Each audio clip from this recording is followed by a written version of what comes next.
Hi guys, welcome back to another video on my channel. I know it's been about like 2-ish months since I made another video, but like kind of just got busy with working and school and stuff, and I just was not on the top of my priority list. But now that I've kind of had like a little second step away, I wanted to create this video for all the incoming UChicago freshmen and kind of just give like my advice on all the things I've learned this year and help give you some tips that you guys should all think about going forward for your next first year. Because let me just tell you, there's so much stuff you think you know and you really don't know until you're there, until you messed up and you're like, oh shoot, I should have did it differently. So hopefully after this video you kind of just learned something and you're able to take it away. But these are also just my opinions on what I think is better. So if you don't agree with me, you don't gotta agree, but you'll see when it comes up when you're here. So I'm just gonna jump straight into this.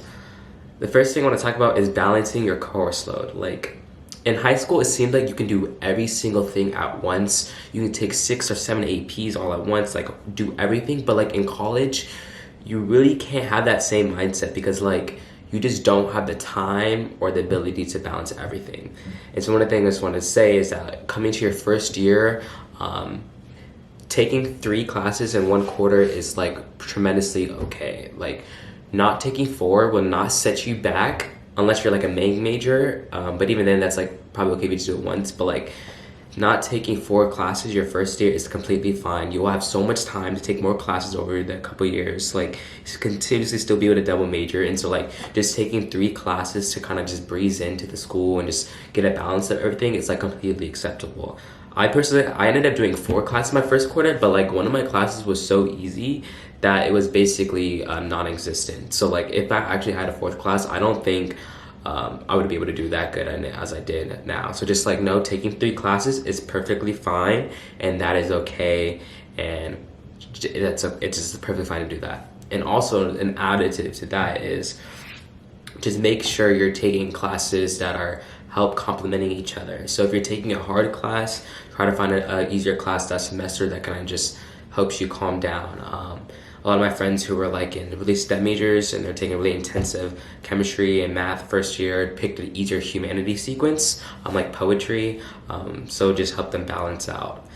And yeah, I really just think you guys should just not rush into things so quickly, because when you rush into them so quickly here at the school, you kind of just miss out on so many other opportunities you didn't realize were there, because you're just so entrenched into this singular thing. And it's not like high school. College is like completely different. And so just don't come with that same mindset of like high school, I can do anything and everything, I'm gonna do it here, because it's really not good for you at all. Trust me, I know. The next thing is course evaluations. Okay, I'm gonna tell you, a lot of these classes at the school are not balanced for everyone.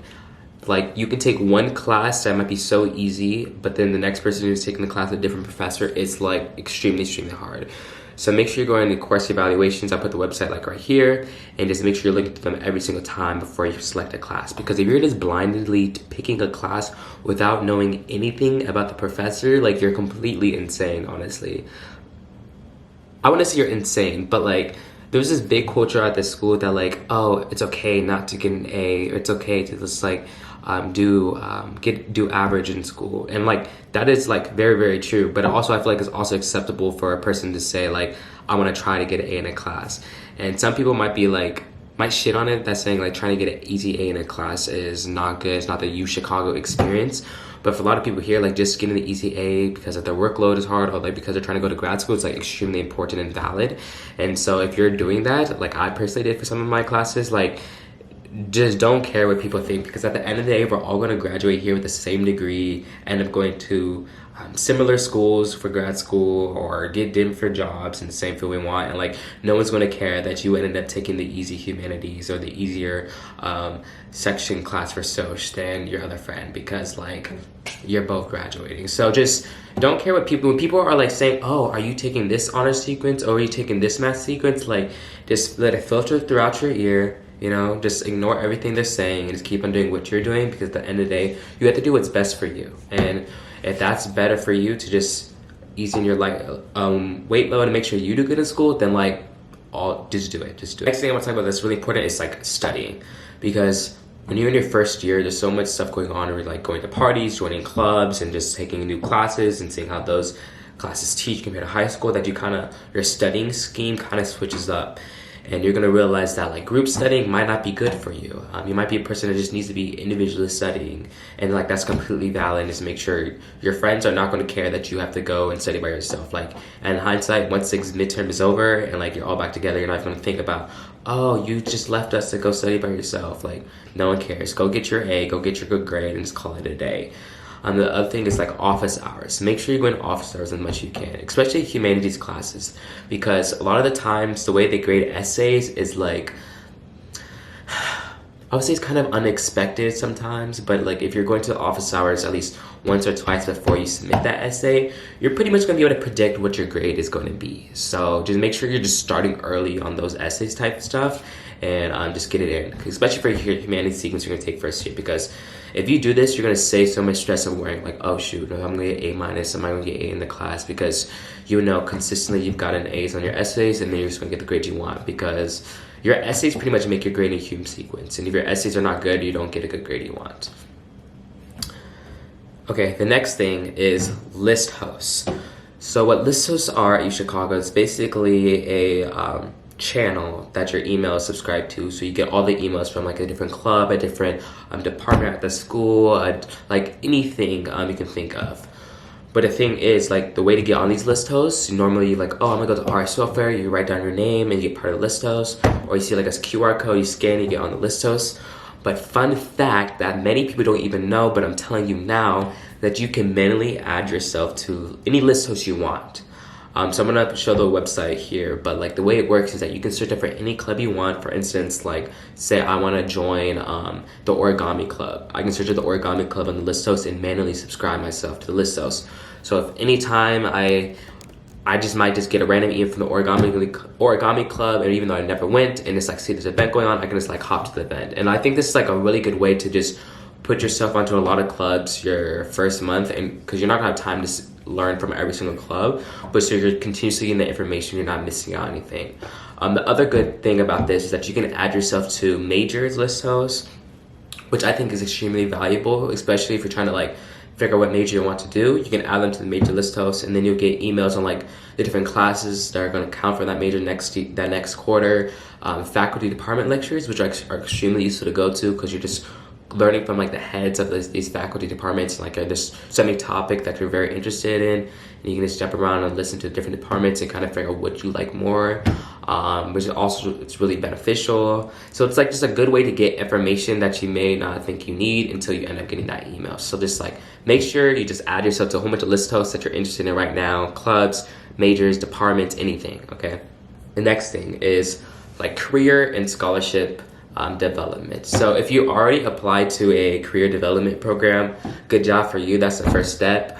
So if you're in one of those, if I don't think you guys know by now, but if you end up getting one of those, like that's amazing. You're going to be able to know so much stuff from the career services. But if you're not, it's really easy to like kind of distance yourself from career advancement and just not get that valuable information. And so it's really important, if you're not part of these career advancement groups, to make sure you're continuously meeting with an advisor, applying to treks. For those who don't know, treks are basically like 3-day excursions where you can go to different parts of the United States. I've been to like Atlanta, DC, St. Louis, and it's like a good way to see about employers and potential job prospects you want to do. And it's also really good, especially if you're on financial aid, because you can get the school to cover it and end up paying flights back home, which I've done many times to get flights back home for Christmas or different times of the year. So it's just like a really good plus side.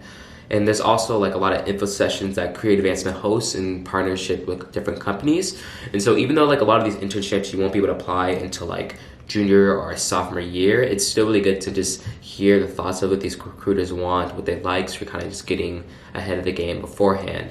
Because a lot of like internships for like the summer, especially for like consulting or banking, you apply actually the summer going into your sophomore year. And if you don't know about that and going to your sophomore year after your freshman year, you're kind of just like dead out of luck. So make sure you stay connected with Career Advancement. You're on the list host, join one of their newsletters for any different of the careers, either law, business, policy, just any of them that you're interested in. So you just make sure you're getting all the information on regards to internships, development programs. Like there's so many just programs that you can apply to, and if you don't know, like you just don't know. So make sure you do that. The other thing that a lot of people don't think about is this College Center for Research and Development, CCR. I think it's like CCRF Center. I don't remember. I'll put it right here, but that's what it's called. But it's really sort of people who want to end up doing research or apply to fellowship programs. And I've been to a couple sessions this year, and the thing they always stress is that like they need more first years to go to these programs, because a lot of these like really prestigious like fellowship programs and stuff, like you kind of have to start crafting your scholarship or research early on in your career. And by the time that people realize they want to end up doing these type of development programs or fellowships, it's kind of like too late, because they don't have the experience or the showcase on the resume of that they are a good candidate for these programs. So just, if that's even just like a thought in your head that you might want to end up doing that, just go to the meetings. Like you can learn so much, and like if you end up not doing it, like you're not gonna lose anything. But like just in case, if that's your interest, research, any of these fellowship programs like Truman, Rhodes, Marshall, Mitchell, like make sure you go to those meetings early on. Okay, the next thing I want to talk about is clubs. So you guys got into the school, which is great.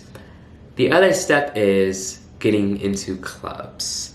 And clubs here can be pretty competitive in getting into, and at times it can feel like when you're rejected, trust me, I've been rejected from many clubs here.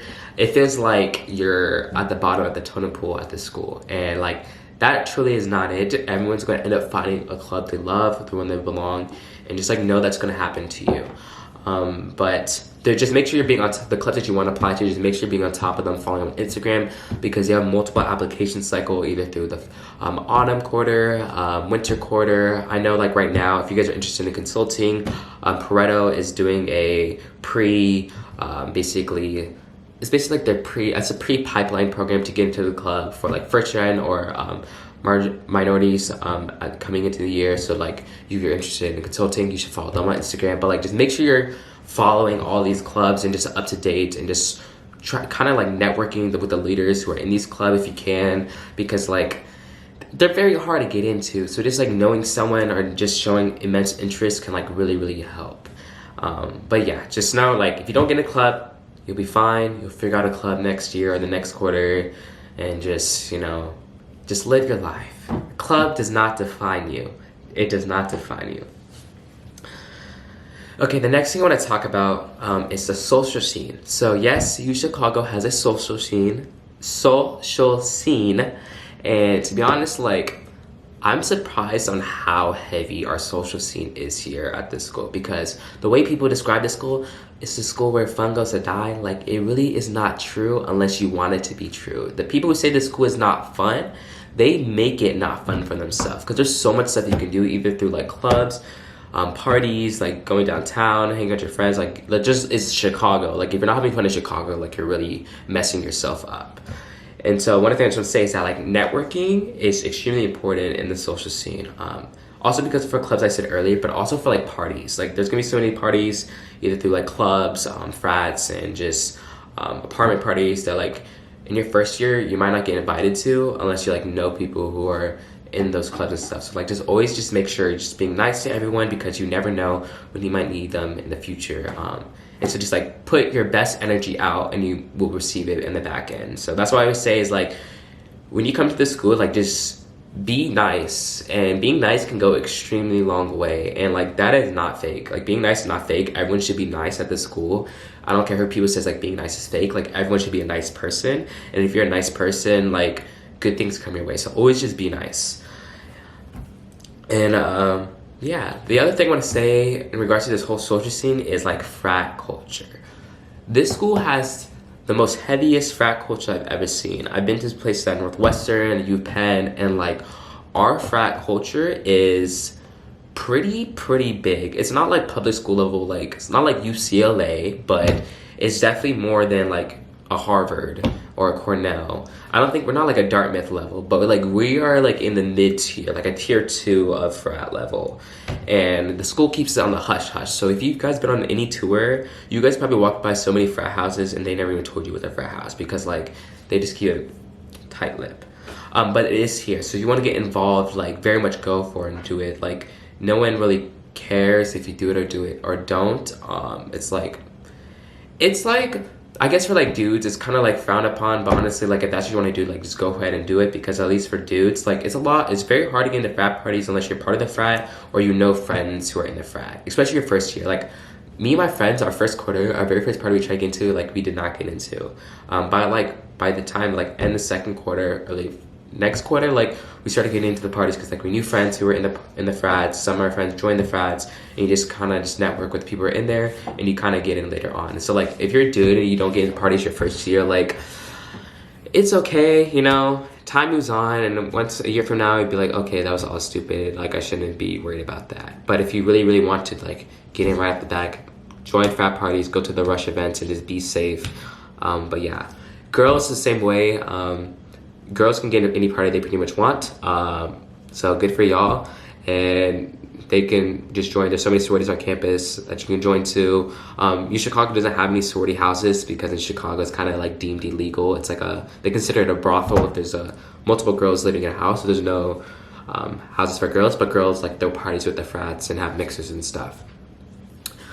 Another thing I want to mention, like in years past, there's been like a really notion of like racial exclusion, especially within the sororities and fraternities on campus. But at least in my year, all my friends who were POC who decided to join a sorority or fraternity were able to do it, and they've enjoyed pretty much all their experiences in it. So I'm not saying there has been like experiences for people here that because of their race they felt excluded, but in my personal like experience and friends I've met, like they all enjoy their fraternities, their sororities, and all this stuff are in. So like don't put your race as a factor of you not going, unless that's like something you choose not wanting to do, if you get what I'm saying. Like yeah, I think you guys get what I'm saying, but like there is a nationwide issue of like racial exclusion in fraternities and sororities. But my friends who personally have joined themselves, they thoroughly love it. I personally would not join it, but like good for them and good for you who want to, but like just know that. Yeah, so the other thing I wanted to say is that there is those Pan-Hellenic Greek sororities and fraternities, like the normal like Fiji, Alpha Del on campus, Delta Gamma, Kappa Alpha Theta, but there also are national Pan-Hellenic chapters at UChicago as well. So those are the D9 fraternities and sororities that are predominantly African American fraternities and sororities. So on campus for males, there's the Alphas, there's the Kappas, and then for the girls, there's predominantly the AKAs and Deltas. About these sororities and fraternities are a lot smaller because they're nationwide chapters. So you're with like other schools, like Loyola, Chicago State, depending on which one you join. But they're very much citywide chapters. And so that's like another thing to think about. Like if that's something you want to do, like you can definitely do that here. And so like a lot of people don't know about it. So if that's something you're interested in, make sure to like follow their Instagrams and stuff. And that's for like all the fraternities and sororities here actually. Like if that's something you actually want to join and be involved with, make sure you follow their Instagrams because they post a lot of like informational stuff there as well. But yeah, so that's basically all my advice I have for you guys.